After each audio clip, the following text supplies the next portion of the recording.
Fantastic.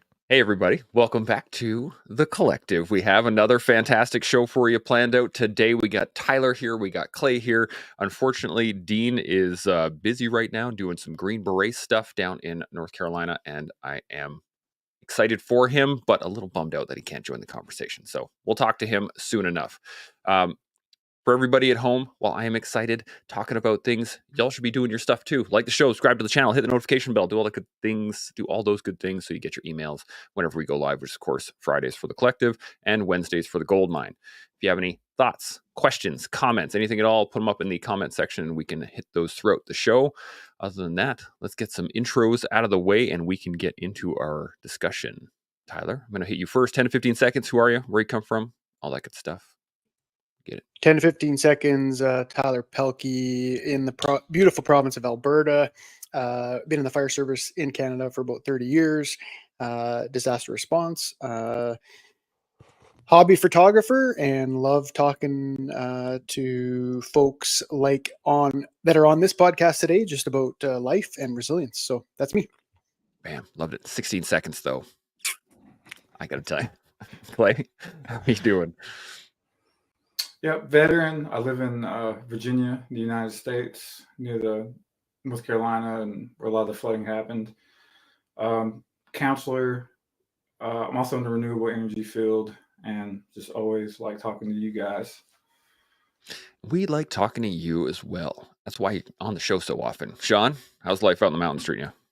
Yeah, things are good. Looking forward to the conversation. Not quite sure where this one is going to go because it could go in a few different directions, but they're all good. So I'm here to learn. Looking forward to it. I think this is going to be a gooder. I've been thinking about it for a little while. I mean, you and I had this conversation as well as to what we were going to talk about today, but we'll get into that in a second. First off, Gray Dead Gear. Morning, gents. Good to see you. He says, looking forward to today's discussion. I'm excited. We got some people over on the Instagram as well. Good to see y'all. The topic of discussion today, the paths of influence. And the first question I want to ask right off the bat, before we get anywhere, is what styles of influence you? What are the things in your own mind that put you on a different path or carry you on the same path? Tyler, I'm going to hit you first. What do you think? Oh, great questions. Always great questions. I thought about this morning on my walk this morning, what was going to be the first question. And so thanks, Chance. Love the format, just how we get to just kind of dive deep really quick. You know, for me, I think it would be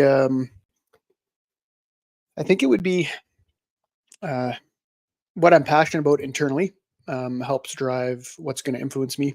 And then those, I guess, if you will, around me. And there's some saying that goes something to the effect of, if you pick the 5 people that you spend the most time with, you're going to see kind of who you are, and or you're going to, I guess, if you will, see the person that you could potentially become. And of course, I think that's controlled by us, but I think those around me influence me. So there's external influences, there's the internal influences about when we take the time and are mindful enough to slow ourselves down and really explore who we are and what makes us tick, what we bring to this world. We're all here for a reason, I think. And I think that when we slow down enough to figure out what that looks like, and we listen to our own inner voices, we can then be set on a path that we can then seek to find things that influence us, I guess, if you will.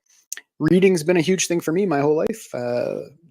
Learn something from so many smart people out there through books.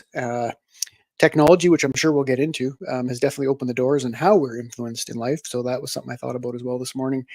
And it's kind of like Pandora's box a little bit, good and the bad, being exposed to our cell phones every day. But we definitely can reach out and be swayed and or influenced, I guess, if you will, by the world around us very, very easily now in any given day. So I'll stop with that so far, but those are my initial thoughts.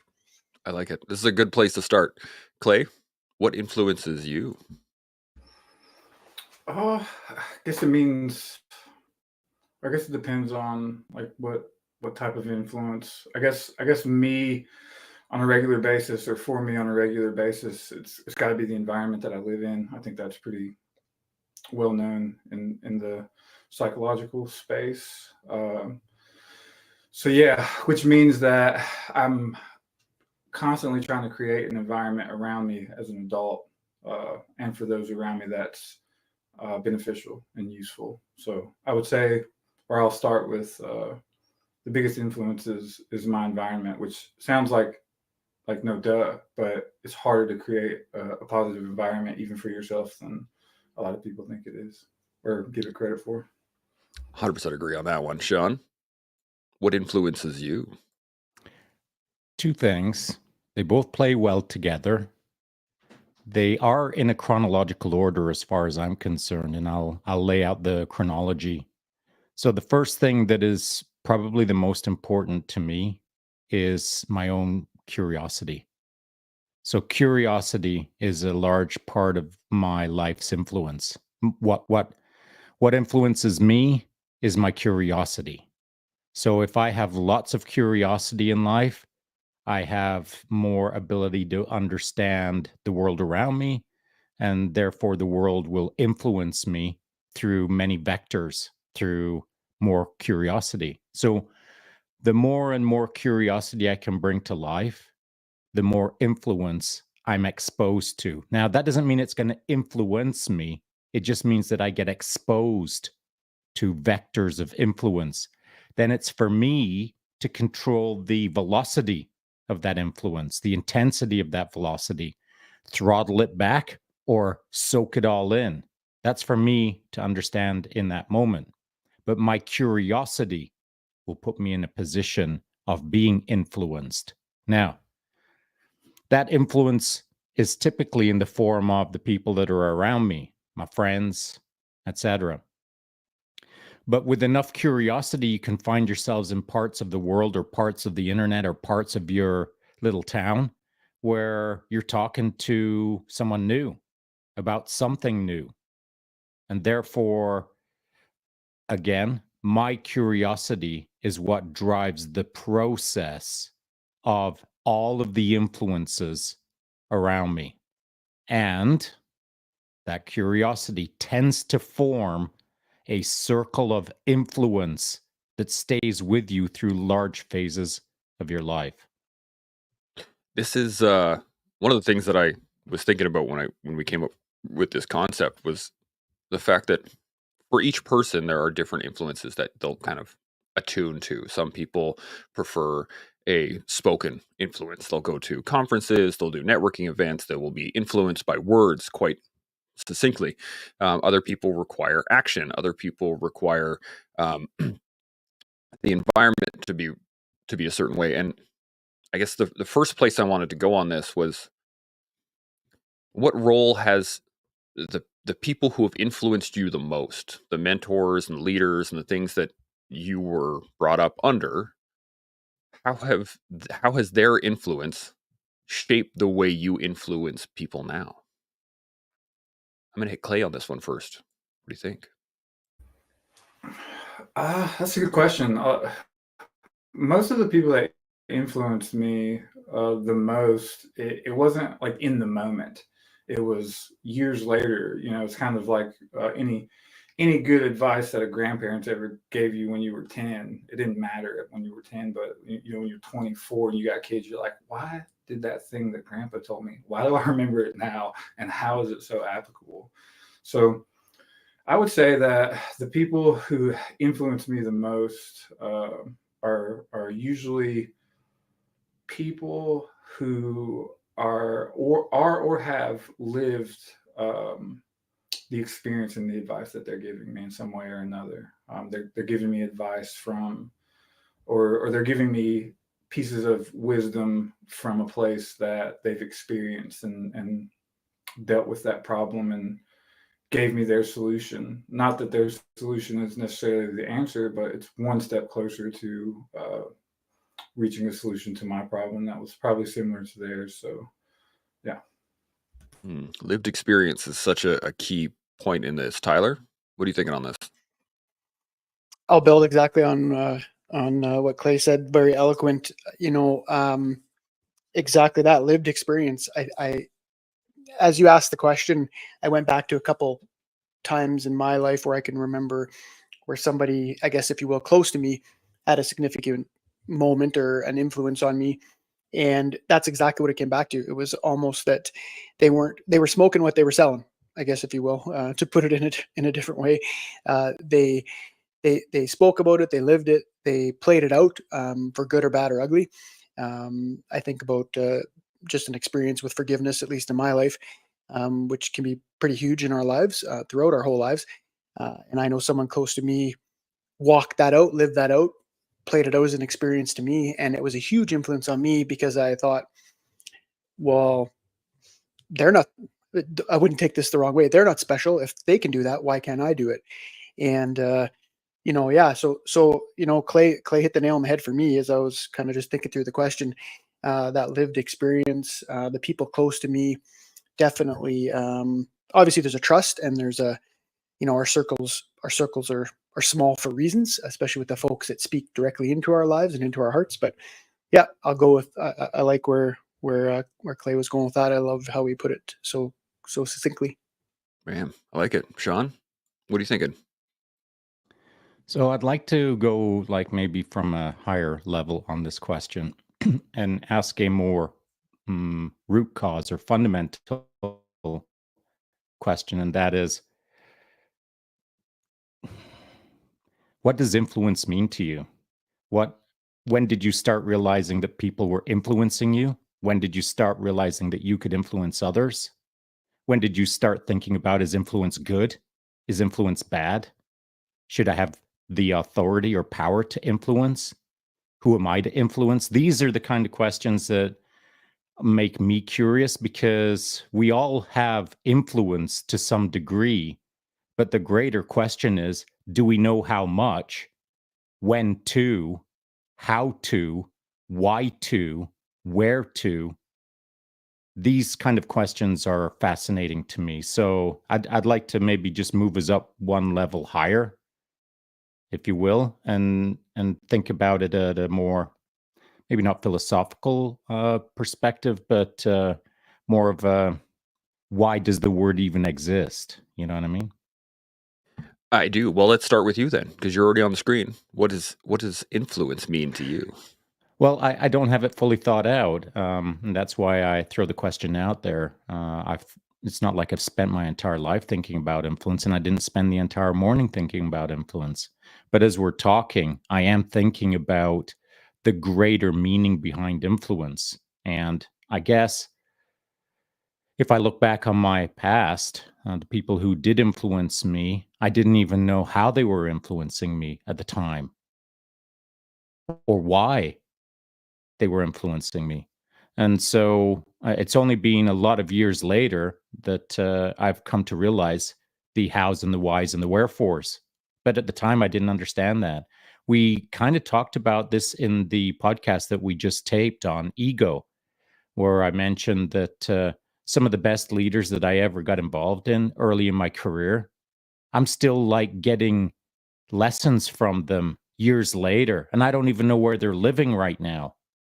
The lessons and the person, they just kind of show up. And I think I said, Chance, that I expect about 2 years from now, there'll be another lesson that pops up out of nowhere from one of those people who influence me. And I don't know why that'll pop up in maybe 2 years.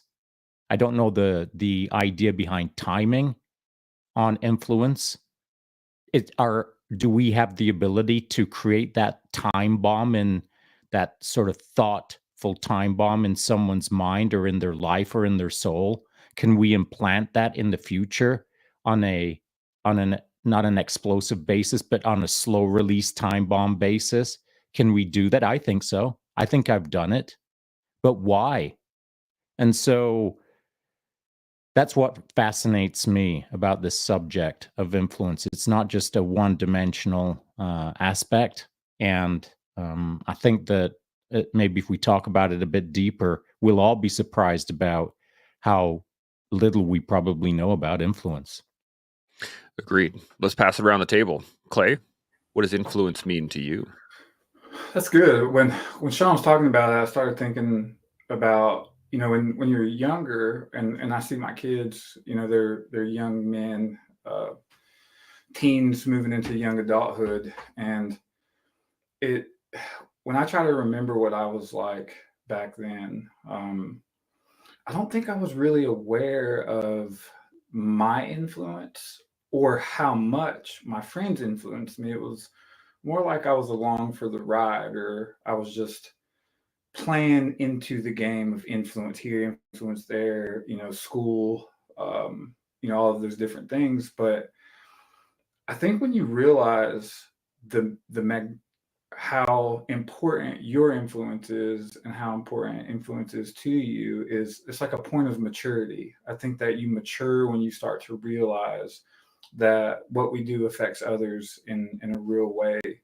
So it's an interesting thing to think about, because as I get a little bit older, Sean is older than I am. I'm sure Tyler is as well. I start to become more aware and picky of what I allow to influence me. But when I zoom out and I think about it, I don't really think that I knew that I had impact and influence and that other people were, until I was like 21 or 22, and I was like in the service, and it really dawned on me that I shouldn't just let every guy that I ruck with be my best friend, right? Because not all people around you are necessarily have your best interest in mind. So influence became important, and this is cliche, but when I really started training martial arts and seeing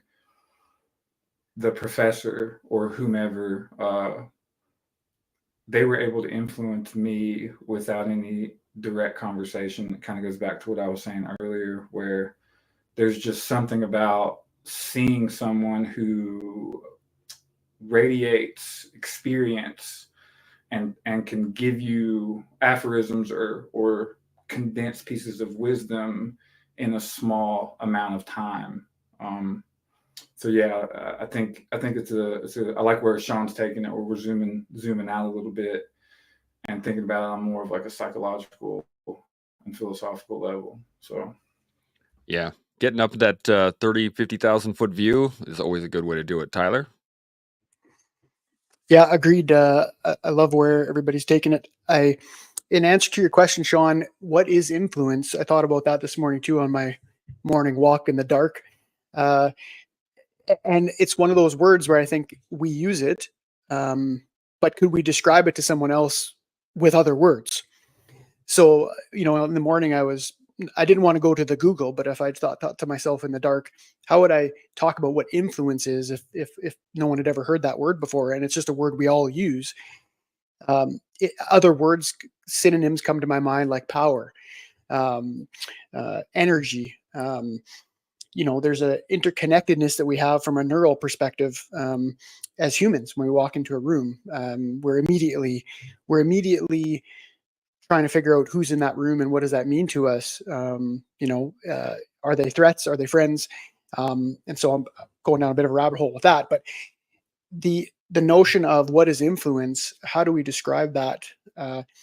My world has been hiring people for many years. I sit in a manager's role in emergency services, and we'll ask that question. We'll ask a question of what's the difference between power, influence, and authority? Because often, I think at times people connect influence with position, which isn't incorrect, I think, at times. But to Clay's point, to Sean's point, what is influence to me? At times, I think it's this, call it a power, call it an aura, call it an energy. It's something that we bring. Every human being brings it to whatever interaction they're having. And so that's kind of what it is for me. I love where Sean's taking it with the questions of how, what, when, why. So I was just trying to cover off the what it is kind of to me. And at least in my world, in my years, and I'm not sure if I'm older than you or not, Clay, but you never know. I have lots to learn, and both, just on this panel today, I'm learning an awful lot already. So that's what it is. What influence to me is just the way I describe it. A different way is almost kind of power or energy, something to that effect. But the how, when, and why, definitely is definitely interested to hear others' thoughts on it. Yeah, I got this image in my head of what influence is, and it came to me as the ocean, in that there are a lot of, let's say, shallow influences out there, right? I mean, you look at social media, you look at the way people drive, you look at how you interact with everybody on a daily life. That's kind of like the waves, just kind of slapping you in the face. They're hitting you from all angles. They'll shift your position a little bit, but the undercurrent of influence is the current underneath the ocean, right? If you drop a buoy in the ocean, and it'll start following I don't know the actual name of it, but there's the current that will move it along around the world. And that's the way I look at influence, is that it's an undercurrent. It's not something that is on the surface level. It is something deeper. It is something more profound in that when you find something that influences you, it's almost gravitational. It'll start to pull you towards it, especially, as you said, in martial arts, Clay. That's a big one, is like when you find a sensei or a professor or a crew or whoever, whatever style you're working on, that can touch that undercurrent inside you. I think that gives you, that's the true influence, is when you're reaching below someone's surface level engagements. What do you think, Sean? I'm going to come back to you now. Yeah, I think and I haven't looked up the definitions of any of these words because, much like Tyler, I kind of wanted to give it a bit of a clean slate, if you will, and just give my true first feeling authentic ideas. And I'm still formulating them. Like an hour from now, I'll have a different idea on this subject, I'm sure, but based on what I'm hearing from the fellas. So I'd just like to state that I believe there's a difference between influence and influential. And it's an important distinction because I believe that a lot of people attach the real powerful stuff to being influential, whereas I think that influence is the actual key metric. How you can wield influence or how you can accept influence is the more important than being influential. So you can be influential as an empty shill, like a shill master 9000 standing next to the rental Ferrari that you have for an hour. Can take a million photos, can shoot all the slow-mo video. You can jump up in the air and click your heels as a shillfluencer and believe that you have influence. And you will have influence for people who don't have a critical eye, haven't been in the game long enough perhaps, who don't understand what is going on in the moment. That someone has rented a moment to appear to be influential. And it happens everywhere. We're seeing it on a regular basis on social media. Now, to have influence that is deep, like you were just describing, Chance, and I like the analogy, that deeper ocean current is really what influence is. That doesn't require a Ferrari. It doesn't require you jumping up in the air and clicking your heels together, though you can do all of those things. I believe we all know what it comes down to, Ferrari or not. It's when you look at someone and you know that consistently they are what they're representing. And therefore they have a track record of honest, righteous work, that they have established the credibility, the foundational skills to have some influence in the moment, positive influence, not negative influence, which is an entirely different subject, of course. And so the idea between influence and influential isn't tied at the hip in a perfectly parallel trajectory. You can have influence and be influential in a very positive manner, tracking like two parallel peas in a pod down life's trajectory. But that they don't have to be attached at the hip. You can have influence and not appear to be influential. This is a really interesting point. Clay, any thoughts on that? Not specifically. I'm still like Sean's saying, I'm like formulating things as we talk about it. It grows, right? The concept kind of grows. But in a lot of ways, it seems like you could ultimately look at influence as anything that you perceive in a lot of ways could be influence and not necessarily influential or act in a way that influences. So it's kind of, Alan Watts has this quote that says, "We are the aperture through which the universe sees itself." So like on that same thought process, there's all this influence coming in all the time through us. We see, we perceive, there's always something coming in. To be influential is, what is it that we're giving out of all of the influence that we're feeling, of everything that we put in our minds and everything that we see. So it's really an interesting way to think about it, for me at least, is what influence am I giving myself? Like talking to Sean, talking to you, talking to Tyler, we're at least in my opinion, you guys are some decent guys. So I'm giving good influence, but what do I pull out of this and take into the future to give to other people? That's being influential. And I hope, and I think most people do, that the influence that I'm giving is righteous or respectful to what you guys are passing along through me in my influence to others. So that's kind of where my mind went as Sean was talking. But yeah. I like it. And I think vice versa as well, is that as we influence you, you influence us.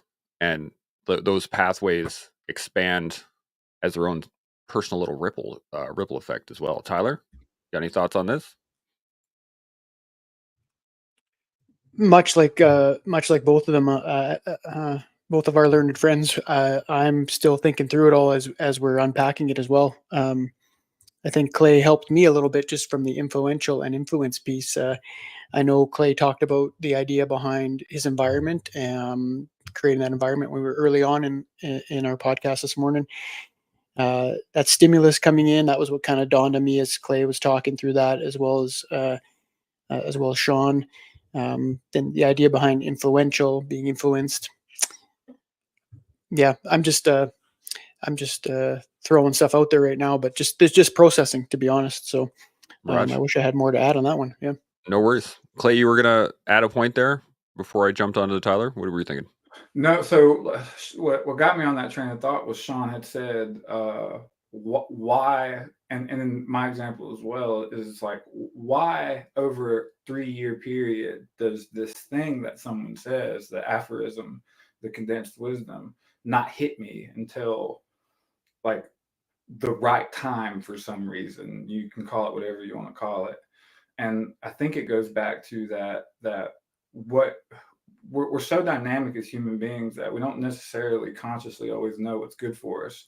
But somehow or some way, when someone's lived experience can be condensed into something that they told you 3 years ago, and whether you know it or not, it still comes to life through you. That is fascinating, because I think that's where real good influence is. I think that Sean probably has influenced people throughout his careers in ways they didn't even know, because they weren't ready to accept or to take in the wisdom and put it into their life, because they just weren't aware enough of or they didn't need it at the moment. So it's like we can take in influence, but until we're ready, which that could be, how do you get ready for wisdom? That's I bet that's a whole other podcast.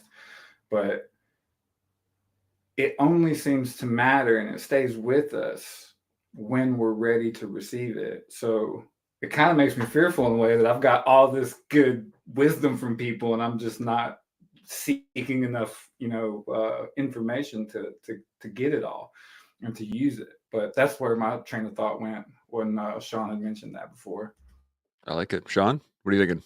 Well, I think that's great, because I do believe that that's part of the puzzle. I have thought about this a fair bit, precisely what you just said, Clay, and that is, I think our job, honestly, is to take on as much wisdom as we can, to accept as much positive influence as we can throughout our entire lives, and just like put it in the bank vault, man. Let it sit, as an investment, and it'll pay off when it pays off.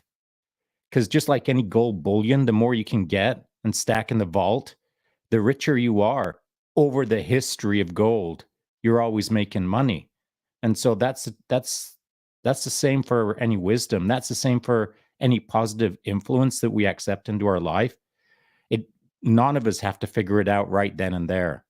What we have to do is take it on and store it. See when it bubbles up. If we've got the time later that day to think about it more deeply, get on it. And if not, leave it be. It'll show up again. Now, the more interesting piece to me is this, Clay. As we stack these little pieces away, if we don't have time to think about them, if we're just going to rely on the fact that the wisdom is going to bubble up 3, 4, 12 years from now, I know it's going to happen. No big deal. I've got faith. What I've found to be the case is these things tend to connect the dots inside of us. The investment gets stashed in that corner, and then the next piece gets stashed in the other corner, and somehow over 3 or 4 or 12 years, they connect these neural connections, these little wisdom packages start connecting, these ideas, these influences start creating a sequential chain of thought or a logical outlay of wisdom where it's not quite an aha moment, but it can be. But I've found that these things kind of take on a life of themselves. Whatever life they had when we accept them into our life and then store them away, it grows for sure over time.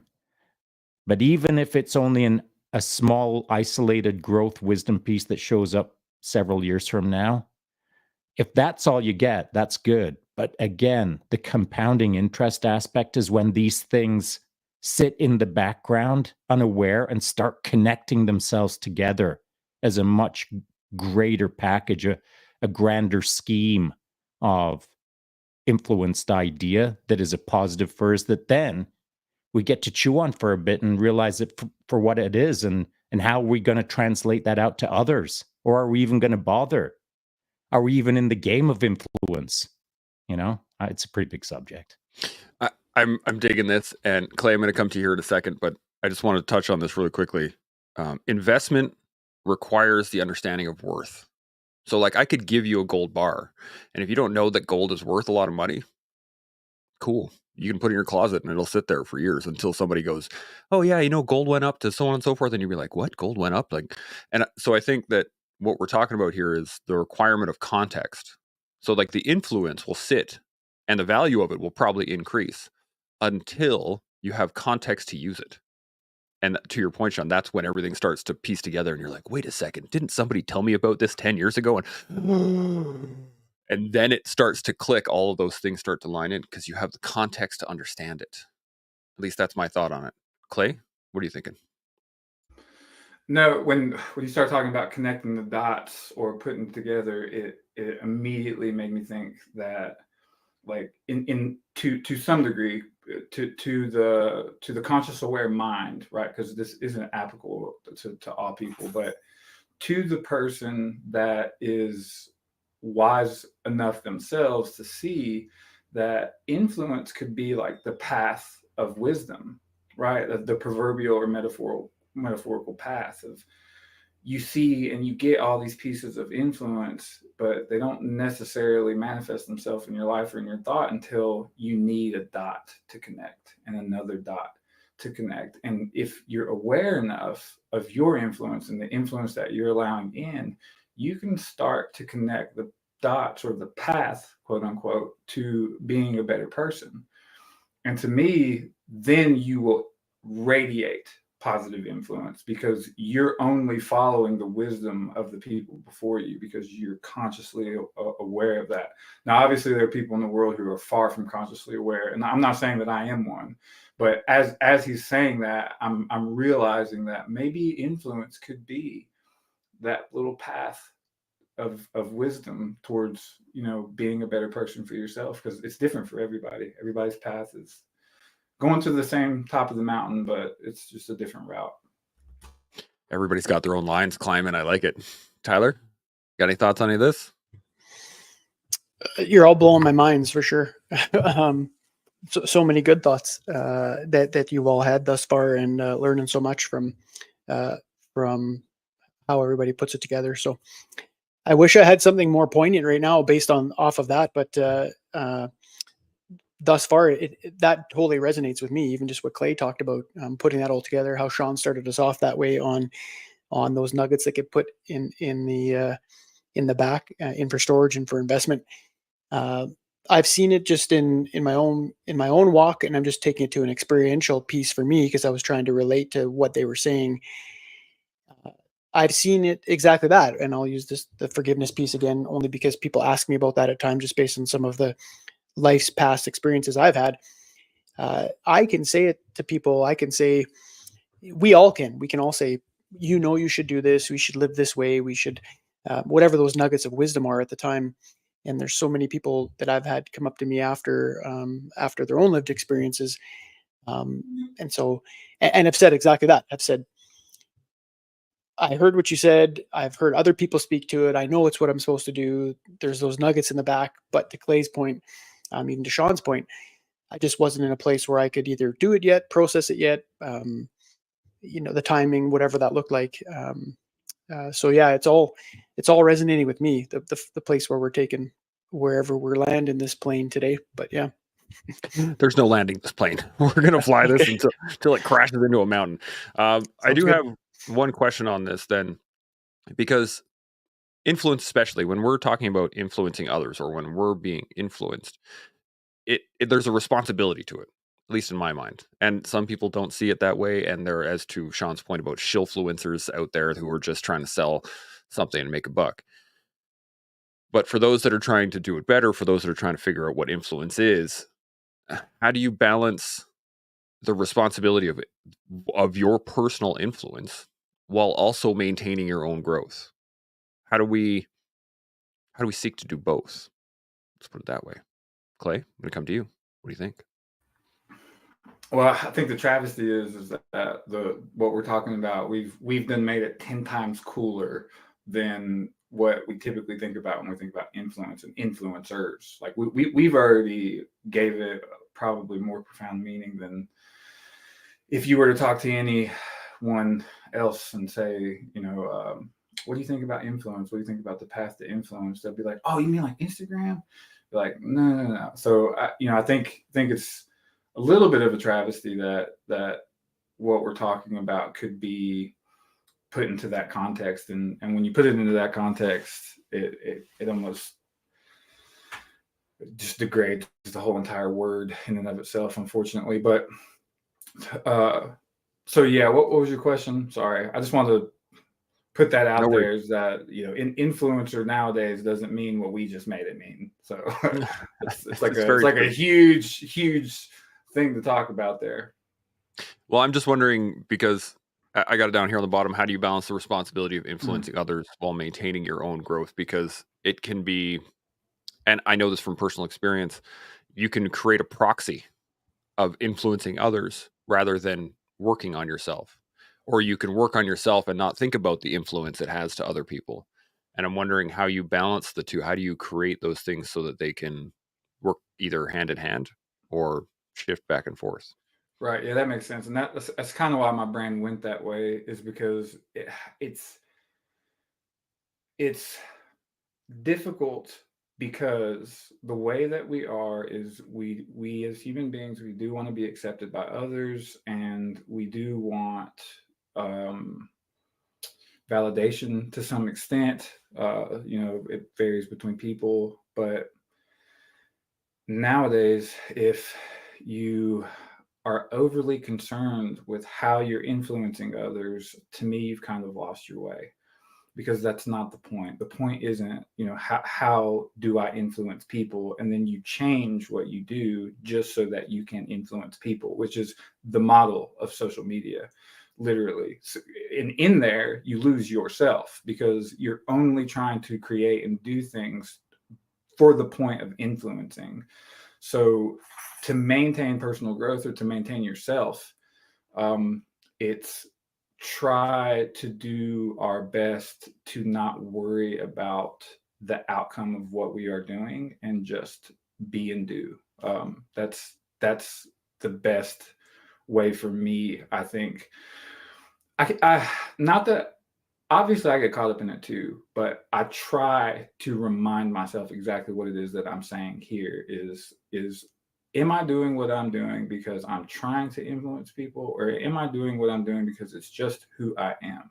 It gets easier to know just that me doing jujitsu, me doing martial arts, it has nothing to do with anyone else. It's just who I am. And I have to remind myself of that sometimes. Like, yeah, I think we all do in some way, of why do I do what I love? It's for nothing. It's for no other reason than I've just done it. And it's just who I am. And to not forget that, because you can forget that and get lost in what we are doing for other people and not what are we doing for ourselves. Yeah, I could not agree with that more. Tyler, what are you thinking? Love it. I think building off what Clay said, just focusing on being the best versions of ourselves is what we need to do every day. Be the better version of ourselves. We just need to be better than we were yesterday. We know what that looks like for each of us. So being true to ourselves is going to help us be true to our values, is going to help us be authentic, be vulnerable. It's going to set us on that path and a journey, not a destination. We talked about the past influence. I think we're not going to, each of us is not each other's cup of tea. Maybe on this call we are, but how I am or who Tyler is, just to Clay's point, whether it's jujitsu, whether it's photography, whether it's, pick something, whatever that is in life, we won't resonate with everybody, but that true self to ourselves, not worrying about what other people think about us, or even, to Clay's point, trying to necessarily influence others, just being true, vulnerable, authentic to ourselves, means that energy we're going to put into the world, those folks that resonates with, I think, are going to be drawn into that, and they're going to be, I guess, if you will, influenced by that. So yeah, I think that's what it is for me. If we're being the best versions of us, that is going to be seen by others. People are going to want some of that positive energy. They're going to want whatever that positivity is that you're putting out there, whatever that looks like. And if you're being true and authentic to that, to yourself, maybe that covers off how you become influential as well. But again, it's not that you're seeking and looking to do that, I guess, if you will. I'll leave it there. I like it. Sean, what are you thinking? I think there's two parts to this question, or two answers to this question as I look at it. And I'll state both of them very quickly and then maybe dig into them a little bit. I think before you understand the responsibility of influencing others, you should ask yourself, what kind of a influencer are you?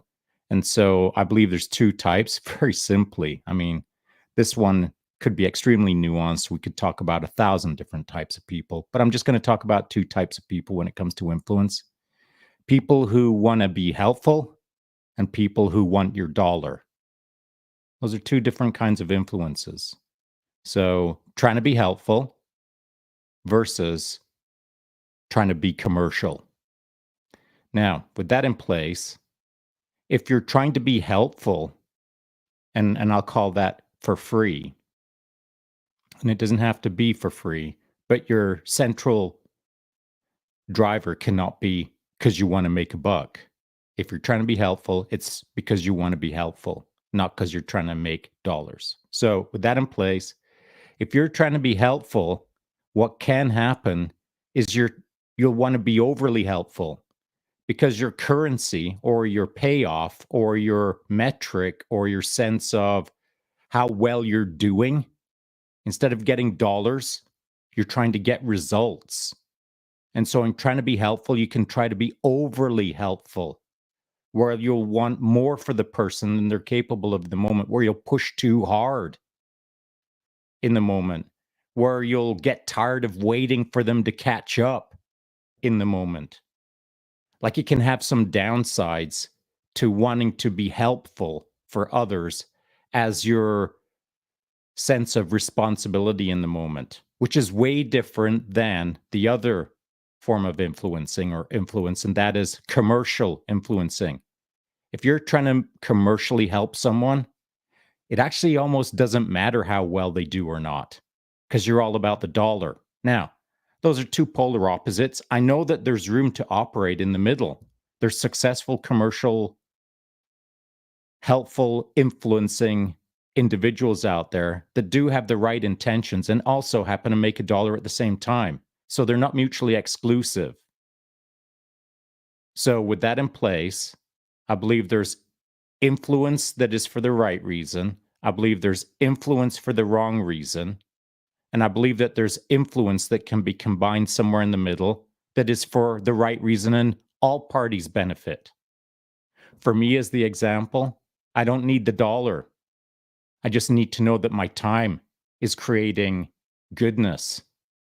So if I've got a choice between spending an hour with someone who's not going to listen to me, or not going to interact with me, not going to have a two-way communication with me, that is a lost hour for me. That is a poor investment. But if I'm going to spend an hour with someone who's going to maybe listen to half of what I've got to say, while I listen to half of what they've got to say, and at the end of the hour, that person is going to go out and make changes in their life that they're going to be proud of, I'm going to be proud of, that's time well spent. But here's the best time spent, in my opinion, is I'll spend an hour with someone. Whatever we accomplish in that hour, however we accomplish it, is neither here nor there. At the end of the hour, that person is better for it, and they're going to make other people better for it. That is the investment to me. If we're talking about the gold bullion, stacking it in the bank vault, I'm looking to stack gold where I know that it's going to have an exponential payback. I've only got so much time on the planet. I'm looking to invest influence into people. I'm looking to accept influence from others that will exponential me. I'm trying to make a difference in my life and in the world. And I want to be around people who are also doing the same thing. It's like the billionaires investment influential club. If you're trying to be in the billionaire club, you're not looking for like small fish players. You're looking for big investors, big money understanding, big experience, bold, daring, all of the stuff, the things that separate the wheat from the chaff. That's what I'm looking for without having to hang out with billionaires. So it's looking for the mindset of influence, positive influence, good influence, the righteous influence. And a lot of my friends understand it better than I do. But I believe it's my job to go and seek the best in the world at this, so that even if I can glean 1% of how they're doing it into my life and it makes me better at providing for others, there's no harm in that. So the balance, I think it shifts throughout the phases of our life. The most important part of the balance is understanding that we have to pay attention to our balance. I do really like that, and I'm thinking while you were talking, Sean, I was thinking about a photograph in, I think it was the '90s, early '90s. It was I think it won a prize. I want to say Pulitzer, but I think that's for writing. But it won a prize. It was on the cover of Time magazine, and it was a starving African child. I think it was during the famine in Mogadishu. I'm sure you guys probably seen the photo and would recognize it if I were to pull it up. But there was a lot of hate that came out of that. People were just like, how could you not just help the child versus taking the photograph? And I know the photographer had to deal with his own issues with that. But I think in those moments, there are going to be times where you're going to have to pay a price in order to influence what happens next. And I think that photo is a great kind of example of it, in the fact that cost him something in his own soul to take that photo. But then that photo sparked the influence of nations, of people around the world going, oh man, we need to solve this. We need to figure this out. We can't let this keep happening. So I'm wondering, just personally, have you guys had to face that cost? Have you had to feel that inside of you when you've tried to influence somebody at your own cost? Tyler, I'm going to come to you first. That is a very powerful question. I had to say it again, Chance. Have you had to face the cost of influencing others? Have you had to sacrifice something of yourself to get the influence to stick? I'll say yes, but I don't think at the time I was doing it. How do I say it? I don't think at the time I was doing it to the outcome that I was seeking at the time was doing what I thought was right. Right. So I wasn't doing it, to Sean's point about whether it's the commercialism of it or something like that. I wasn't necessarily doing it because I was looking to what I could get out of it at the other end. I think there was a time absolutely where, whether that's a bit of a personal erosion to your I won't say to your soul, but to your own strength at the time, or to your own, you don't ever want to erode your values. But for me, I absolutely can think of a time where there was a personal cost, even just to your own mental health or emotional health at times, um, um, trying to do what's right. And I heard a powerful quote the other day about that: doing what's right means you're going to potentially pay a cost. And so yes, I'm not giving you a specific example, but I can think of, I have an example in my head, but I'm not giving it obviously to you, but I obviously can relate to that now that you asked the question like that. I've never been asked that before. Yeah. Clay, any thoughts? Yeah, I mean, I think, you know, anytime we give our time, we pay a little bit of a cost. Not that our time is like invaluable or not, but there's always a cost to pay, especially when you're influencing people. I wouldn't be doing us a service if I didn't at least reference jujitsu one time on this podcast. But so think about it, right? So you got in typically in jiu-jitsu 8 to 10 years to get a black belt, sometimes sooner depending on the person. You don't plan to become a professor and teach a room full of people and influence their life, but man, that 8 to 10 years you definitely paid a cost for becoming that knowledgeable and wise person. So yeah, I think in some way or another, it would be smart if we all considered that any influence you take in and put out, it's going to come with a cost for sure. I like it. Sean, what are you thinking? I think we all pay a price every second, to be honest. The choice in front of our nose every second is left or right, up or down, in or out. It's a binary moment every second that we get to decide what we're going to do in that next second, what we're going to do in this second, reflect on the last second. Life is choice, man. And so the very fact of making choice is you paying a price. And the fact of not making a choice is you paying a price. And the moment that someone realizes that by making a choice, you're paying a price, and by not making a choice, you're paying a price. If you can chew on that for the rest of the day and come to terms with what that means, congratulations. You just saved yourself a lot of anguish throughout the rest of your life. Life is choice, and we're paying a price every single time we make one. So it's our job to make the best choice in the moment for us and those around us.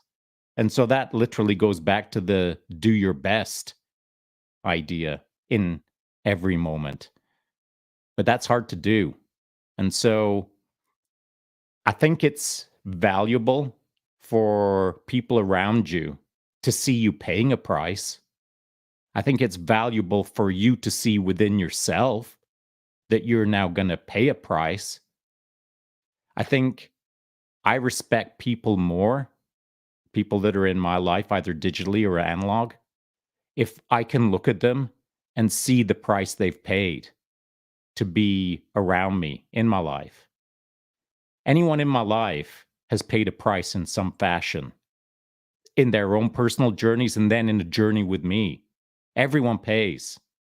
And the people who generally pay the most are generally the people that I'm most interested in. Now, there's a direct correlation there that I'd like to build out, but I'm not going to, because that's a big freaking subject. The more you pay, the more interesting you are. The more interesting you are, the more influence you have. the more influence you have, the more you pay. It's the snake that eats its own tail in some regard. But again, that's a big freaking subject that I'm going to bypass siege mentality, move on to the next objective. So says the most interesting man in the world. Clay, you got any thoughts on any of that?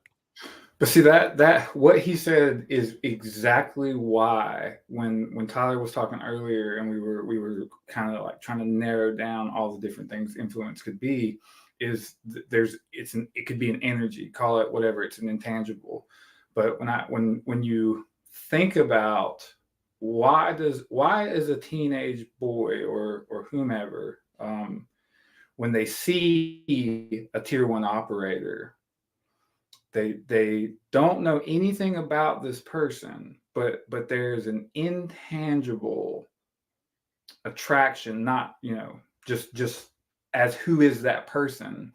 And it is simply because you can tell they have paid a price for their influence. They have given something, same with a firefighter, right? There's some people that you don't have to know them, but when the alarm goes off and it's a heightened situation and they're getting all of their gear together fluidly, calm, and in an organized manner, they're getting the headsets on, they're getting out. The young guy or gal, they see that and they're drawn to it because that person has paid a price of doing that 2,000 times to get to that moment where he is calm and he is collected. So to me, what Sean and Tyler were saying is that is the influence, and that is what draws me in. I think when I want to receive influence, is you can just tell when someone has paid that price, man. They have paid the price for that piece of wisdom that they're given. I think that goes to your point on black belts as well. It's like they paid the price. They paid the price. That's how they move so smoothly. They've been trapped so many times, or they've been tapped or whatever. Tyler, you got any thoughts?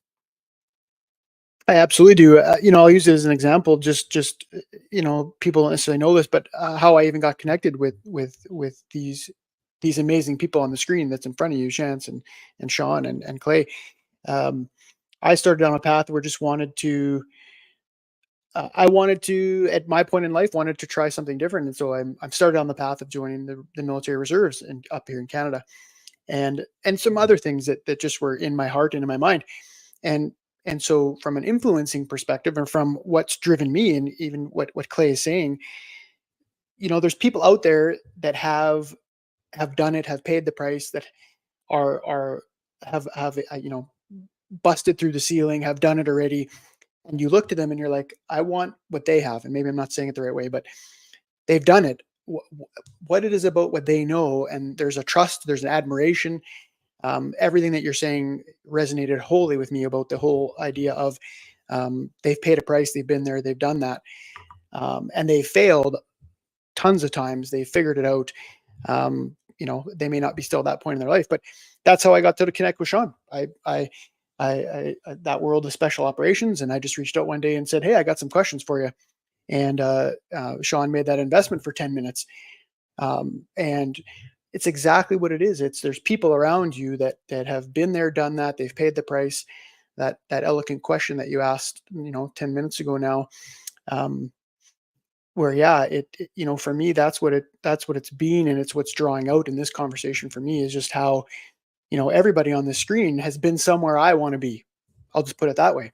I've served my country, or not my country necessarily, but my community, for many, many years. And there's just something in my heart that I wanted to do more. Not there just yet, but I'm just using this as a real practical example, that lived experience. So you reach out to those that are around you that you potentially have seen, have been there, have done that, to get some of that wisdom. And much like we've talked about before, hey, Clay, I could have reached out to you and said, hey, tell me about your time, taken that nugget, put it in the back of my head. But if I wasn't ready in my heart, and where I needed to be, it's still going to be there, and maybe it grows over time. It's much like a seed, right? Like we plant we take in, it's universal truth, whether it's farming, whether it's gardening, whether it's putting good thoughts in our head. Those seeds get planted in our heads, and then those grow, and those thoughts turn into beliefs, and good, bad, or ugly. So yeah, I think for me, this has been such a powerful conversation already. But that whole piece that Clay even just chatted about, building off of Sean, people have been there, they've gone through it. They have something to offer those folks around us. I think it's just that synergy in the world. It's just that synergistic effect of building off of each other. When Sean was talking earlier, I just wrote down some things that were resonating with me as he talked about the investment piece of things. It's that force multiplier, right? Like there's a force multiplier from influence. And that's a huge thing, especially when you put a bunch of people together that are connected that way. Yeah. So I'm going to stop there. Again, my head's blowing up. It's good conversation. I like it. This is a great example of the way in which we can influence each other too, is that everything that we're talking about, we're coming at it from our particular points of view, what we've lived, and we get to share it with each other, and we get to develop the idea. And I one of the reasons why I love the show so much. And I have a question on perhaps the cost on this, is that I'm wondering if you guys would be up for it, if you'd share a time where you had attempted, let's say, you had attempted an influence. You've tried to change the way somebody or a group has done something, and it blew up in your face, or it didn't go as planned, or you tried to do it and it went way better than expected. But I'm wondering what you guys take from those lessons, what you guys, from those attempts, from those reps of just, I need to do this, I want to change this thing. I'm going to use jiu-jitsu as an example. I had a particular student. He was really big into tournaments and he really wanted to win, but he was not being technically savvy. And so I kept trying to get him to be technically savvy, but I just could not influence his decision-making processes throughout that. And eventually he actually left the club. He just didn't want to hang out with us anymore, I guess. But I'm wondering, what did you guys learn from those types of experiences where you really put your heart into something and then it just didn't come out the way you thought it was gonna? Clay, I'm gonna hit you first. What do you got? I think you have just described parenting. That's what that seems like. It's like I'm always trying to influence my young men, and do they listen to me? 90% of the time, no. Actually, it's really the less I try to influence them, the more they listen to me. So it's like I pay that cost all the time. But I was just kind of being funny there, but it is kind of true, to be honest. I mean, I feel that all the time, especially with substance abuse counseling. So it's heartbreaking in a lot of ways, but it's easy on the outside to look and be able to say you should not do that. And a lot of times the influence comes by way of advice. And one of the things that's probably been the most difficult for me in my life, and the lesson that I've learned is, and this is the key aspect of counseling in general, is to not give advice, give no advice. If you're capable of walking someone onto the target with questions, then that's probably the best route.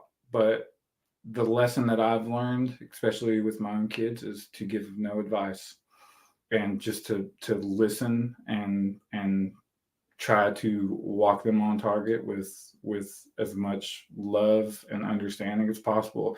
As cliche as that is, but for me, I still have to remind myself to not give advice when I talk to people. So that would be my lesson. I love that. It's a great lesson. Tyler, you got anything? Yeah, firstly, I just want to say the way you worded the question on the screen, I feel like I'm in an interview. That's an amazing question. Very well worded. I'm going to say this, building off of Clay. I have an example. I helped. I was a goalie growing up in hockey, and just as an adult, I have teenagers, and one of my daughters played hockey. And just as goals, sometimes dads help with hockey. Doesn't necessarily mean you're a great coach. And so I'll just put it that way. There's lots to learn about being a coach, of course. And then also being able to play a skill and then teach it to somebody, as you will all know in the BJJ world that you all live in. Just because maybe you're excelling at something doesn't mean you can necessarily translate that to someone else, and speak their language. And so I think, building off of what Clay just said about the idea behind, um, not giving advice and asking questions, and that was the lesson I learned. I think, we all like to think that that lived experience is going to mean that just translates into, hey, listen to me because I did it this way. And, let's talk about when I was a goalie in 1990 to what goalies look like today. For anybody who follows hockey, completely different, right? So I can't even speak to that. I can't even speak to the same type of equipment. I can't speak to the same type of techniques. But now, as a 48-year-old, I'm trying to learn those techniques and teach it to someone else. And most importantly, the goalie that I worked with, she was very technically savvy, and but for her, it was about the quit factor, and it was about the pushing herself enough factor. And she had goals where she wanted to get to the next level. In the next year, she didn't want to be on the same team. She wanted to be at a different level. She wanted to be more higher and elite in where she wanted to be for herself. And I wasn't savvy enough to take what Clay just talked about. I should probably go into a program for social work. Just powerful questions, right? So I think the lesson learned for me, at the time when I tried to influence her and working with her one-on-one, I was the goalie coach for the year. I didn't spend enough time. I tried to get her to self-reflect, but I didn't spend probably enough time in able to help guide her from where she was coming from versus telling, I guess, if at times. That sounds pretty simplistic, but I think for me, that's probably a good example, at least lately anyways. That was the last couple of years ago, but group influence is a totally other topic. Just in the world that I lead as a manager, culture is a huge piece when you're trying to change or influence a group. And so the failure to acknowledge where that group culture is or what the environment looks like can be a deadly sin or a deadly mistake, as well as leader, in a formal setting anyways. So yeah, I learned exactly what Clay talked about. I wasn't asking enough questions. There was maybe a bit too much telling, but I will leave it with this. You don't understand, even though I feel like that was a bit of a learning and a failure for my part. She had a good season. We don't know to the extent of which we're influencing somebody till maybe years later. You never know. We don't know that. We don't know the extent, even though we feel like maybe to us it didn't go as well as planned. The seed that you plant, the ability for you to push somebody in a way that you don't know you're doing it, you just have no idea, right? And I'll just use her as the example. The next year, not that it comes back to me at all, it was her drive, but she did. She made the next level. Continued to push herself, continues to operate at that level, probably in spite of me and in spite of some of my coaching errors. But we just don't know. So, I mean, it doesn't mean you don't try, right? You don't know the example you're going to leave for somebody and how you're going to help them, even though maybe they're not in the exact place to receive it that you think they need to be at the time. If you're speaking truth and you're being authentic and vulnerable and coming from a place of genuinely trying to help, I don't know. Even though you might feel like it didn't go well, you never know what that could look like in the future. So, Yeah, I think not only that, but you doing it improperly or me doing it improperly, in my example, could lead them to greater coaches later. That could make them better, right? That kind of stuff. So I like this. Sean, what are you thinking? A couple of things. So, first things first.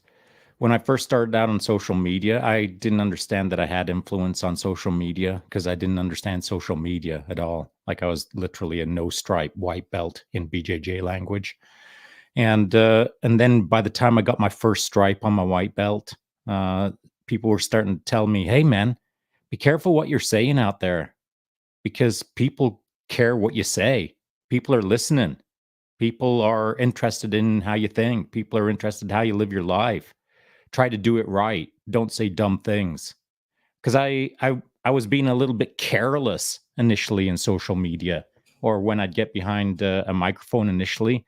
maybe not careless, that's a poor choice of words, but I didn't understand my reach. And by reach, I mean like barely a 6-foot fishing rod with a bad throw that lands the lure at my feet reach. Like, it's not a big reach, but I didn't understand that I had reach. And so over the last couple of years, I've had to continuously learn this lesson that people do watch our every move. And so that might not be every day for the rest of their life they're paying attention to our every move, but there's times when they're watching our every move. And that's not just young adults, it's also people my age. They're tracking what we're putting down from time to time, and then sometimes always. So when people were telling me this, that there's always someone watching you, dude, do your best. Okay, got it. So that was my first lesson of I got to do it better. That was an external feedback loop. As I was getting these feedback loops, I was in the middle of trying to help someone amongst several at the time, but a particular individual that, I mean, I couldn't help. And I'm a stubborn guy. In fact, I'm so stubborn that I have a stubborn pride about how stubborn I am. And it's rare for me to like get to my wit's end where I think, I, I, I can't fix this. I can't solve this. There's nothing I can do. But I got to that point with this guy and I didn't care for it. I'm not used to it. And it was like, it took me a few weeks to get over that. And by get over it, I mean like get right with it. Try to understand if I did anything wrong, if I did anything right, if I did anything at all. I had to spend time looking back at it and thinking, is that an unsolvable problem? And I said to myself, I think it is. I think it's an unsolvable problem. So what did I learn in the moment when it didn't go as planned? It taught me frickin' boundaries. Because I hadn't put a boundary in place up until that point. I had this self-belief, and I'm going to loosely state it, and it's going to sound ridiculous because it's not how I think, but it'll make the point.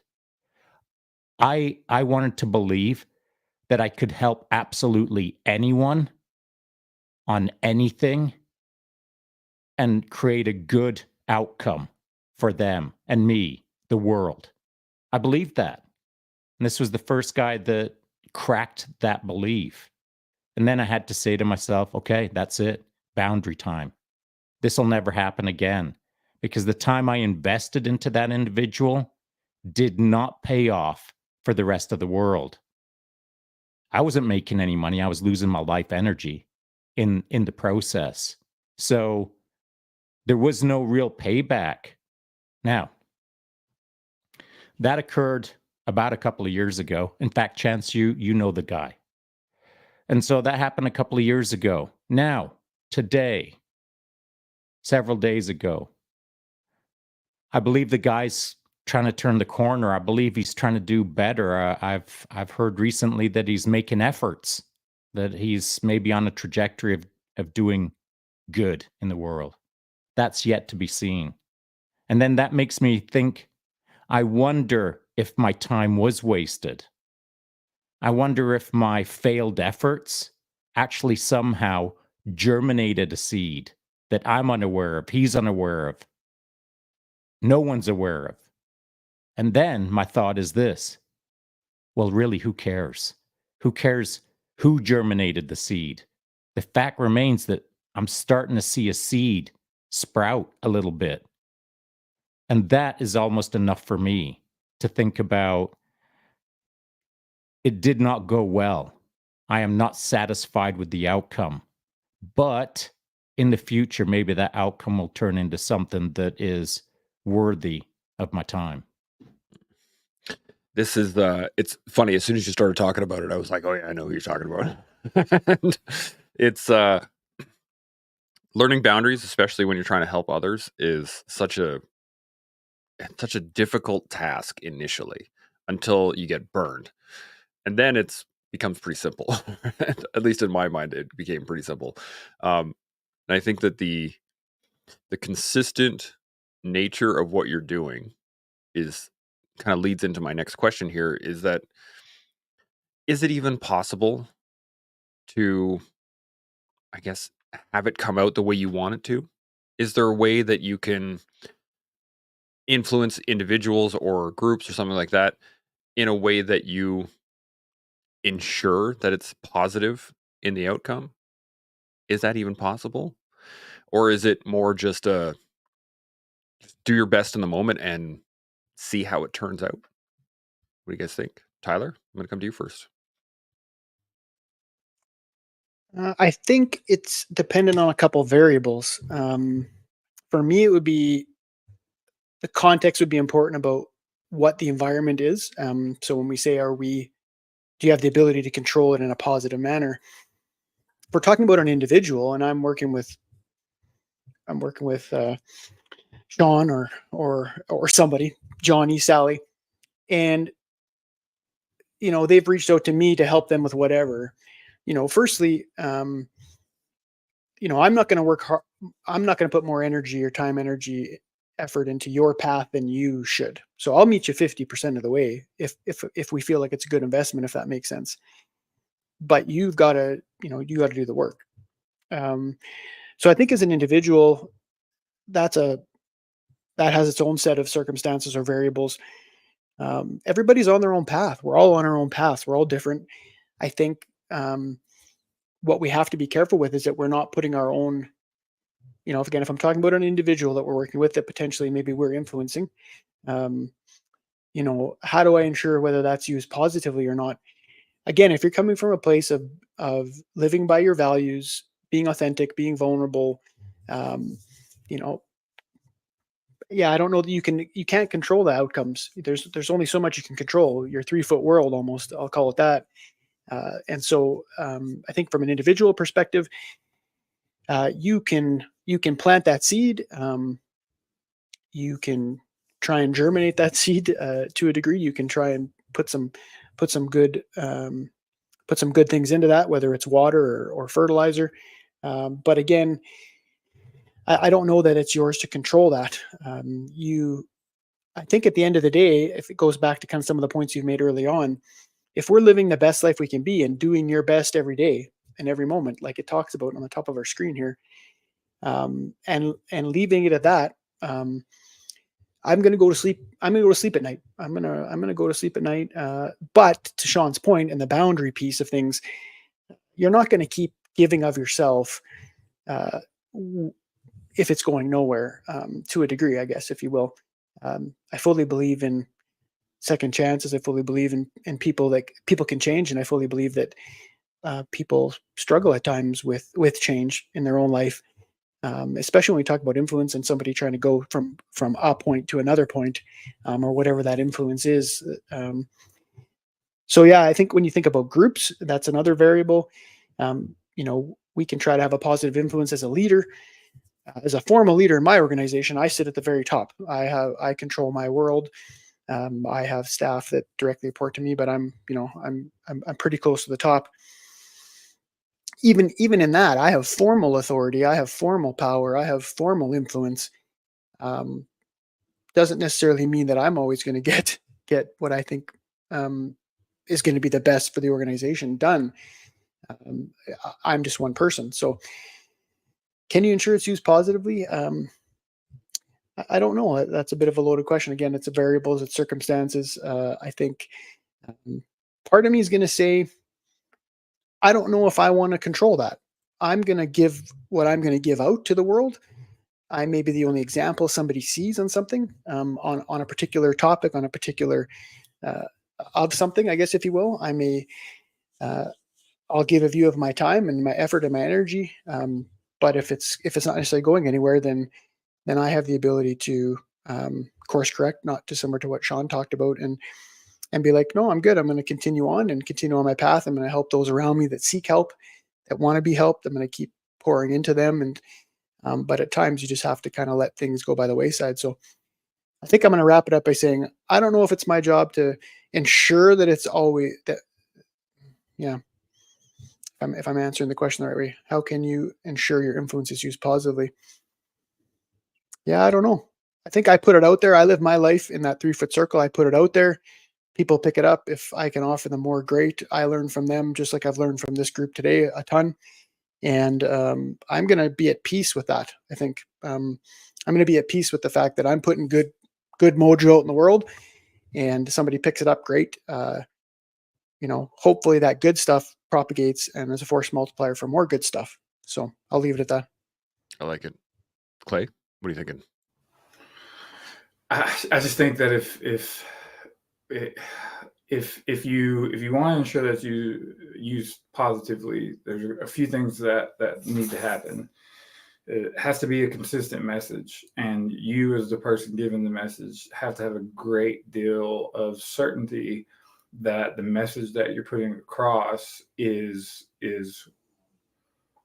correct, in that some people may not like what you're saying, and you don't want to sway from that. You want to be consistent, and you want to be steadfast in that, and you don't want to waver from it. Some people don't like that. Some people will move on and go somewhere else, and they don't receive it. An example would be, you don't go into the bathroom before you get on the jiu-jitsu mats with no flip-flops. You could tell people that, and if they're a new person and they don't like that, then they may never come back. But it's the right thing to do. It just is. I will not waver from that. No academy will. I will not second guess that. I have to stand my ground and be consistent. And the message that I'm giving you is a good message for you and for everyone around you. And if they don't like that, they're probably going to have to go somewhere else to get that positive message. It just is what it is. But as long as I know, and most everyone else can agree, that if you want to be sanitary, put your flip-flop on before you go into the bathroom. And that's a metaphor, but there are a lot of things like that if I know as a coach and I'm steadfast in what I'm saying, because of either I just know it's the correct information, or I've lived it, or I can say, well, you can learn that lesson on your own, but I'm trying to tell you that this may be the better way to go. As long as I'm consistent, and I'm pretty certain that the message I'm portraying is a good one, I think that's the best you can do to ensure that it's a positive impact. I love consistency. It's a great one. I'm big on belts. You don't tie your knots right, I'm coming for you. John, you got any thoughts on this? I do. So I think, first of all, you've got to have some sort of a structure in place, a construct in your mind, a scheme, a rhythm, a pattern, a board game, a visualized sense of what's up in your life. And that's called planning your influence, considering the grand scheme of influence. All these things that we have available to us, we'll call them powers, for lack of a better term. If influence is a power, no general would accept a power and not think about it strategically.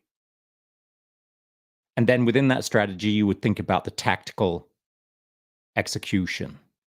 And so if I'm a general and I now have a power called influence, I'm going to observe my battlefield, my battle space, my full left and right of arc in a 360 even. And I'm going to think about, how do I wield? How do I employ?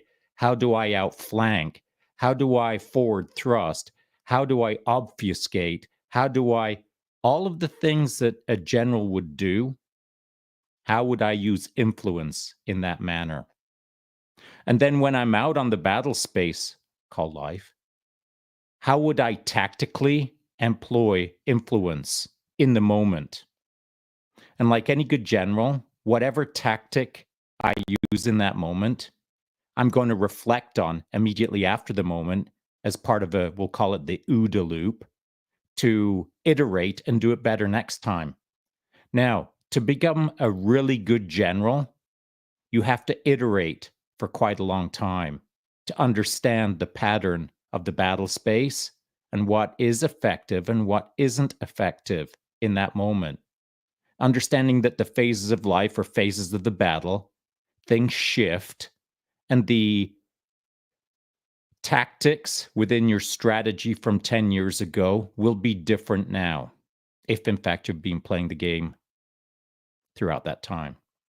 So, our job as a general within our life is to understand our battle space, understand the patterns of influence, recognize when it's being done or not done well, how to best adjust that tactically throughout each day with each circumstance that we face. There is no one tactic to create positive influence. There is no one strategy. There is only understanding that it requires those things to do it better. Now, as we started off, Tyler was kind of not humming and hawing, but deeply thinking about this idea. And I would hazard a guess that Tyler has already thought of all this stuff. Like he's doing it either at an unconscious level or he's doing it as a, oh yeah, that's right. What Sean just said, that's exactly what I do, but I think of it in a different way. It's the word banana. However, we all create these thought constructs in our heads and then employ them or deploy them in our lives, either consciously or unconsciously. That's for us actually to think about. It doesn't matter what we did yesterday on this subject. What does matter is that later today, all of us think about these kind of things to see, am I doing it well or not? Am I using it positively or not? Could I more positively use my positive influence? Like any general, you're constantly considering the higher order of intellectual overwatch of your battle space. The privates and the corporals, of which I've been myself, we're going to get in the trenches and do the job. But if I'm all ranks within my life, my internal life, it's my job to understand that there's a rank in there somewhere that has to tell the privates and the corporals what to do. So as a general in my own life, I have to understand that there is a battle space strategy and tactical deployment in every single moment. I've just got to get my resources on the job. Mm. I think that's a really great analogy to be able to look at yourself as a battle space, in that you have tactical work to do. You have things that you physically need to change or maneuver or do, but you also have to think of it strategically in terms of, where do I want to go? What kind of person do I want to be? How do I want to shape this battle space as a whole, rather than just the day to day? I'm going to go to work. I'm going to come home. I'm going to eat dinner. I'm going to go to bed. Right? There's a lot less thought taken to that. What do you got? And by the way, the battle space that you just mentioned, Chance, and the one that I'm talking about, and the one for everyone out in the world, that battle space is the one that we allow to form up in our life. Like if you want more battle space in your life, you've got to go seek it. It might show up, but more often than not, you've got to go seek more.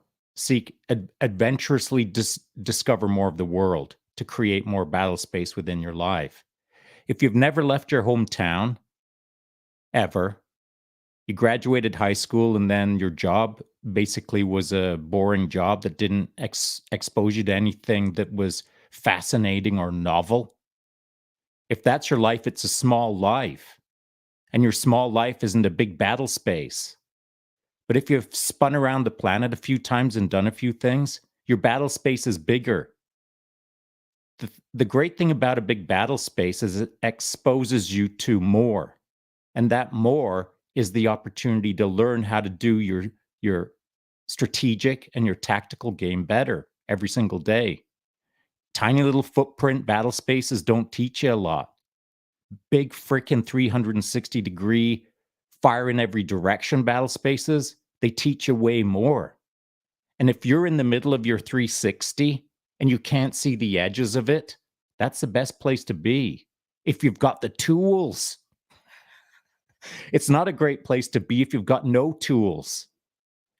And so if anyone was ever going to apply the perhaps most efficient and effective path forward in life, it would be gradually over the years, just keep knowingly expanding your footprint of your battle space through strategic and tactical understanding, so that you don't find yourself years from now overwhelmed by the horizon that you can't see that is surrounding you on all sides without a plan.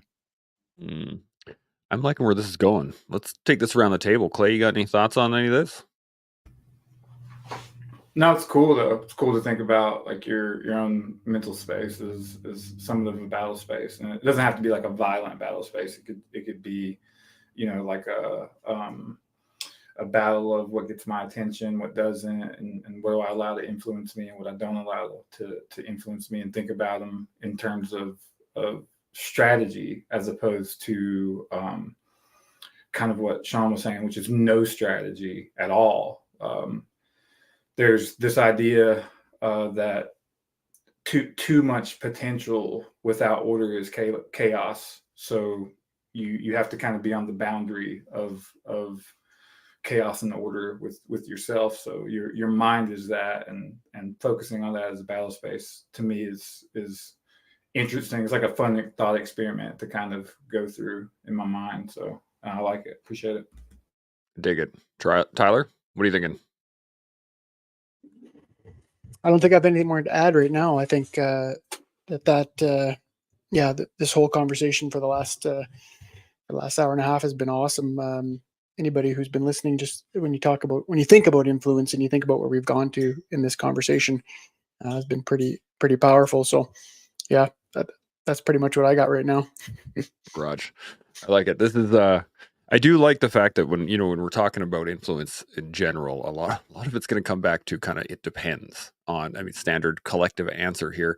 And I have, I guess, maybe just the example of the collective itself in this show and the people we've talked to and the amount of influence that Sean and I have gained from just these styles of conversations, piecing these things apart, taking them piece by piece, looking at each one, going, how does this apply? And how does this apply? And how does this apply? Is really, for me, we talked about this pretty early on when we were doing the show in January last year, that we were getting these like firmware updates every day, every week. And we're still getting them. We just don't quite talk about them as often, but I think it's key to the process. And really, if you want to influence those people around you, you have to start with yourself. How do you influence your own mind? How do you influence your own actions? And so I want to ask you guys that specifically is, as you've aged, as you've moved through life, how has your ability to influence not only others, but yourself, how has it changed? How has it evolved? And what are your thoughts on that? I'm going to start with Sean on this one. What do you got? Sure. I'm going to use this as an example. When I was 20, a lot of my influence was external. So it's not that I was trying to perform for the external world. I was observing the external world in order to understand how to perform. And so all the great mentors, leaders, guiders, all the great people that I get to meet throughout my life and taken some influence from them, or they've influenced me more correctly, I'll say. That's my job, to get better at understanding the external world. Now, in direct contrast, at my age now, I find I spend more time considering the internal world than the external world. And that's because from the age of 20 until into my 60s, I've gathered a lot of data. I've soaked up a lot of variables. I've been influenced a lot.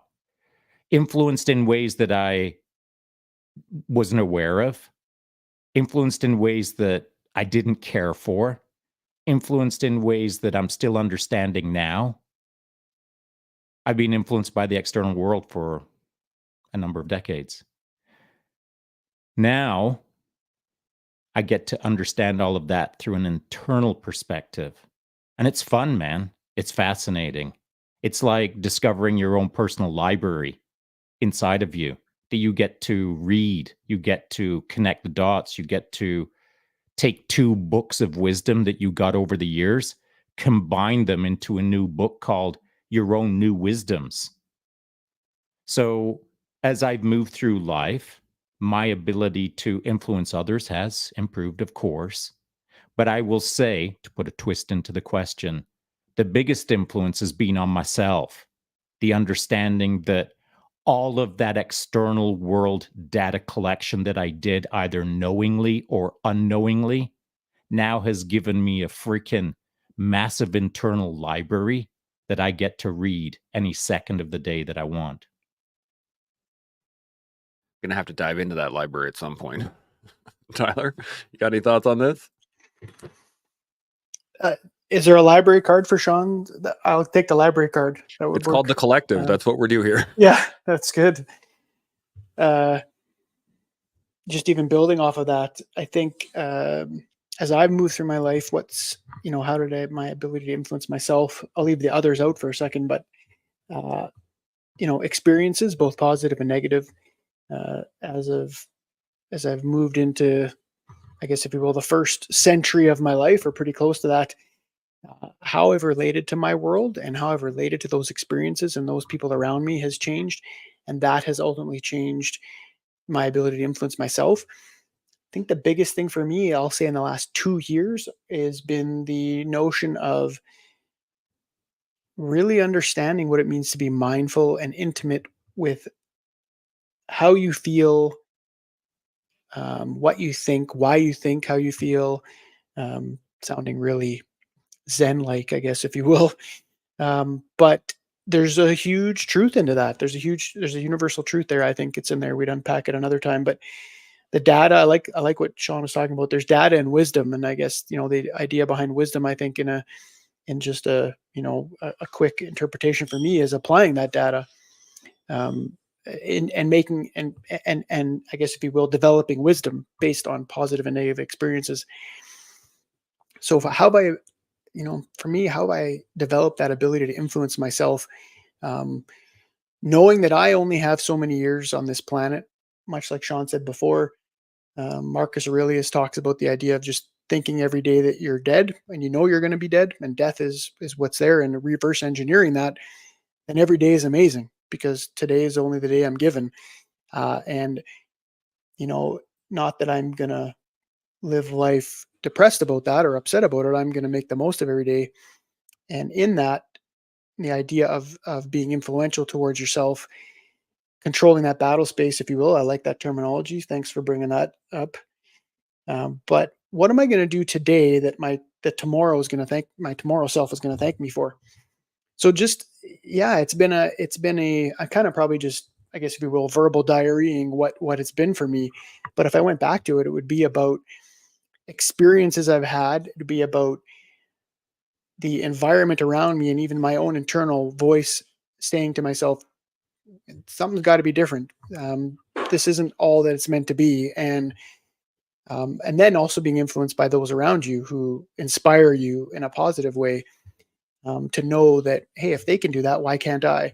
Or if they can be like that, why can't I? Or, I look at Clay and go, man, just a quiet wisdom that's there. I can just sense it, right? And the ability to ask powerful questions.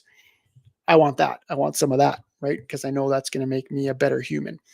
So yeah, I think that's what it's been for me. And it's honestly getting more quiet with myself and more patient to understand who and why I am the way I think I am, the way I think the way I do, and why that is. So yeah, I'm going to leave it at that. Yeah, we recorded a session the other day, yesterday, on ego, and I brought up something similar to that, and the fact that in order to really get into yourself, you have to be quiet. You just have to shut the hell up for a while. And I was jibber jabbering in my head for many, many years. So that's a great point. Clay, you got any thoughts? Yeah, that's a tough question. I like it though, because it sends you down the to a deep thought process.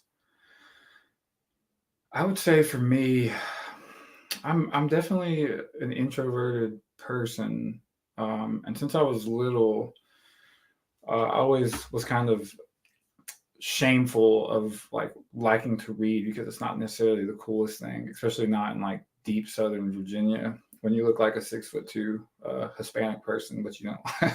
It's like you don't want to be the kid that's out there on the skateboards. It's like I just want to go read my book. But what it brings to my mind with me prefacing that is, for the longest time when I would read, I would try to like capture and own any of the knowledge in the book and like keep it. And I wanted to keep it for myself, and I wanted to hold it and just know it so I could use it later to give to everyone else, because that's what I wanted to do. And then the older, I guess, that I got, I realized that the more that I tried to own it and keep it, I would just never remember. I would never remember those little nuggets of knowledge that I would try to keep. The moment that I would say open to just taking in what I can and leaving out what I couldn't understand, things I would retain more for myself. So to me, it's the same with when I interact with people.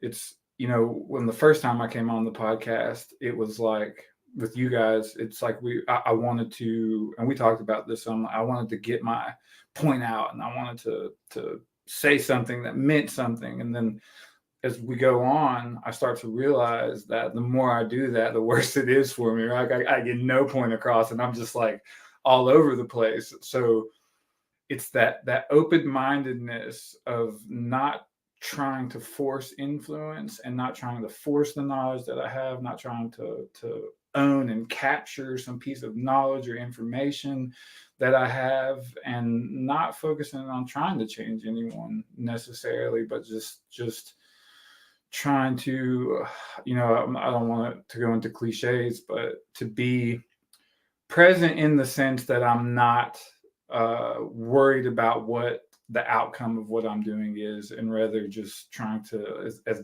both people have said already, to listen more and be more quiet and patient with what's going on, and not try to own it and control it.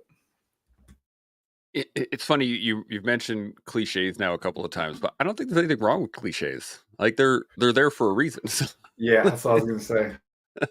is that it's a pretty common thing to do, and it's a pretty common thing to say. And as to your point, I think earlier you were saying that there, whether or not something should be or shouldn't be doesn't really matter that much. It just is. Like we have to deal with what is happening in front of us. So if we're trying to influence somebody, that looks a certain way. And if we're not trying to influence somebody, that also looks a certain way.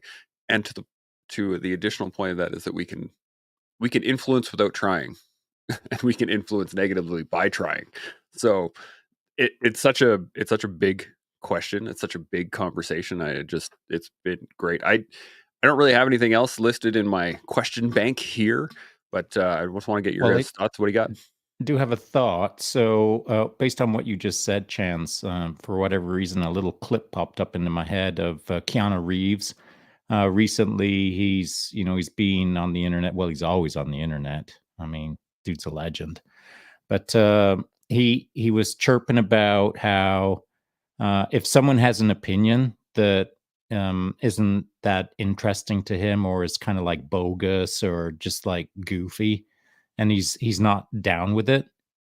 He basically, what he's saying in the clip is, I'm not that interested in. There's like 7 billion other people on the planet that might have something interesting to say. So I'm just moving on. Whatever they've got to say beyond that point is not that interesting to me. Now I'm paraphrasing, but essentially he's stating that not everyone in the world deserves to be heard constantly if they've got nothing to say that is of interest to us. Having said that, there's a difference between I don't care or I'm not interested. Those are two radically different things. So I'm just going to challenge everyone, because I had to challenge myself a number of years ago. I found myself saying internally, I don't care. And that usually was prefaced with a expletive, which I won't use. It was along the lines of, I don't bleeping care. I don't care, man. I just don't care. I do not care. And it wasn't that I didn't care It was that I wasn't interested. Now, that's a super duper important distinction for me years ago, because it kind of changed my life to some degree. By changing it from, I don't care, man, I just don't care, to, I'm not that interested. It's usually because I don't have the time to be interested, or it's usually because I have to be interested in something else, or it's usually a resource based issue, time and money, that I can't do something with that individual. So I'll have to say, I'm not that interested, rather than, I don't freaking care, man. Move along. Now, there's times when I do think that, when I do think, I don't care, but that's rare nowadays. Whereas years ago, it was pretty common because I had been choosing the wrong word, not because of my mind. I just decided on the wrong word. But changing don't care to I'm not interested changes your mindset, changes your vibe, changes the message that you're putting out there, either externally through words or through your mind, through the neural synchronicity of the moment, the energy that you're putting out that you're not even aware of. Changing it to I don't have the time, or I'm not that interested in this moment, even just in your own mind, will change the outcome of the external moment. Just like Keanu Reeves, I believe, is trying to say, man, sometimes I just don't have the time, rather than I just don't care about you, bro. I think these delineations are really important, actually. And it goes to your point about boundaries from earlier there, Sean, is the fact that if you're not using the right terminology within your own head, if you're not using the right verbiage or the right image, that's going to affect how it applies later on, right? And to your point, I think caring is that's a big difference than interest. There's a difference between caring and time. There's a difference between and all these things. But if we allow ourselves to just fall to the common denominator of "Oh, I don't care," well, then you really don't care about the moment. You don't care about the person. You don't care about what's happening in between you, and it needs to be addressed. What do you guys think, Clay? Thoughts? So what do you mean? What needs to be addressed as far as boundaries? Give me a little more on that. I'm just thinking that if, in order to set boundaries, right, you have to be able to understand what the boundaries are. Because I could say, I don't want to talk to angry people. Well, what does that even mean? That's not really a boundary. That's just a statement. And so I think the importance of this, and I want to get your thoughts on it, is that seeking those delineations, seeking what the right word is, or the actual terminology, or the feeling that you're having in those moments, is crucially important. Does that help at all? What do you think? Yeah, absolutely. Because so in counseling substance abuse in particular, they make the distinction between boundaries and healthy boundaries. And the best definition of healthy boundaries that I've heard is by this lady. She's pretty famous, Brene Brown. She wrote Atlas of the Heart and another one. But it's healthy boundaries are obstacles that allow you to love yourself and the other person. So to me, that is a delineation between like what kind of boundaries do I want to have. And then there are professional boundaries, right? Where there are certain moral and ethical lines that you cannot cross with people in your work or in your job. So to me, what it seems like what you're talking about are healthy boundaries with people that you're around. And again, if you make that distinction between healthy and just boundaries, a healthy boundary is how can you love that person and yourself. And in substance abuse, that's oftentimes loving them from a distance, because you can only do so much, as we kind of mentioned, with influence to really change people's minds. So that's where I'm at with the boundaries. I like it. Tyler, you got any thoughts? I think between Brene Brown and Clay, and the way that he's put it also eloquently, I wouldn't have any more to add on the boundary piece. That's pretty poignant. How how he's worded that. And then obviously tons of research from Brene Brown. She's written tons of great books and done tons of research, which is awesome, and then applied it. So I think I don't have anything else to add to that. It was pretty good for me. Raj. Well, I think we are just about at 2 hours right now, so I think it's a good time to get some final thoughts on basically anything we've talked about, which is quite a bit. We've crossed many paths of influence here, and I can't thank you guys enough. Tyler, Clay, Sean, fantastic conversation. Thank you so much. Anything still burning in the back of your brains? Anything at all about influence or anything else we've covered? Clay, what do you got?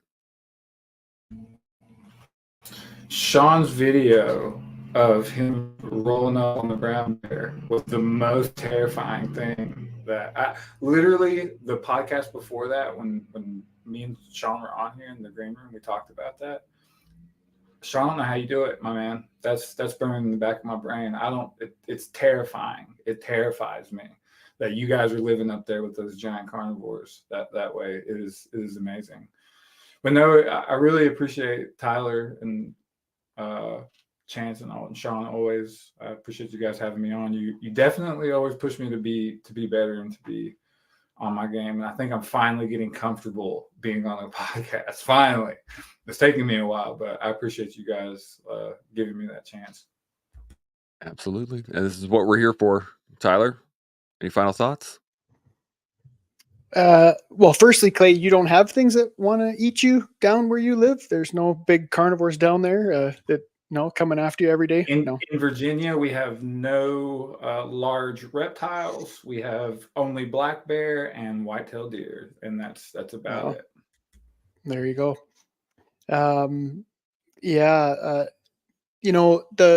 To Clay's point, even about feeling comfortable on podcasts, I've done podcasts, but not podcasts like this, where it is literally iron sharpening iron, where you have people chatting about a topic and the notion of different perspectives and challenging each other in how we're thinking and learning and growing. Hugely beneficial. The format itself is really powerful. It's really powerful to think on your feet that way, and what comes across, being able to build off of each other. So it's just a huge. I'm the same as Clay. Thanks for having me. The topic for me again was poignant. I said it before that I fully believe that we're all here for a reason. We all can inspire each other. There's people sitting on this podcast today and even listening to the podcast, specifically sitting on the podcast, who inspire me, influence me every day. And we just don't know whether, we don't know who we all influence, just whether they're watching our social media or whether it's somebody you work with every day. You don't know who you're painting that picture for, what they're taking away from the positive and the good things you're doing in life. So it was a really powerful conversation for me. I'm, to Sean's point, I will be taking this away in my brain and continuing to think about things. Oh man, I should have said this, or what about that? Or what do we think about that? But it's really pushed me on the notion of what influencing and being influential looks like. Even on how we apply that in our day to day. So yeah, I'll leave it like that. It's been a great conversation. Love it. Sean, any final thoughts? I guess the one that's bubbling in my head right now is just to ensure that anyone who's been listening to the conversation today doesn't go away thinking that influence is a bad thing or being influential is a bad thing. To some degree, I see as almost a social phenomenon, or an internet phenomenon more correctly, that being influential is kind of starting to take a bit of a negative connotation, simply because a lot of influence out there, as I see it, is being done poorly or incorrectly or for the wrong reasons. And so it's kind of a little bit of a vibe right now that if you're an influencer, then it's not a cool role to be in. I just want everyone to understand that there are, very simply, without getting into the nuance of it, there's two kinds of people. People that genuinely want to help you, genuinely, and then people who commercially want to help you. And so that kind of influence, doing it for the right reasons or doing it for the dollar, those two simple states of operation should have you thinking about the influences in your life. It made me think of what, as a kid, what I saw as someone who was influential. And this is back in the day before internet. Same thing with you guys, is the fact that they were leaders of the community. They were the people that you would see most often. They'd be the people that were helping when somebody struggled. They would be organizing things, or they'd be setting up whatever help was necessary. There was a physical action to being influential because they had to do something. Whereas on the internet, there, to your point, Sean, there's a lot of people who are just talking a lot of stuff without doing anything. So if you're confused about influence, look for the people who are working, look for the people who are doing the stuff. And to the point, one of our guests, Dean, is off helping people right now rather than being on a podcast talking. So I think that's a good example of it. So again, can't thank you guys enough for this conversation. It has been really, really great. And I have learned a ton on this one. So I'm gonna go think about this for a while. And as I learn, build, and grow, y'all should be too. We'll see y'all next week. Chimo. Chimo.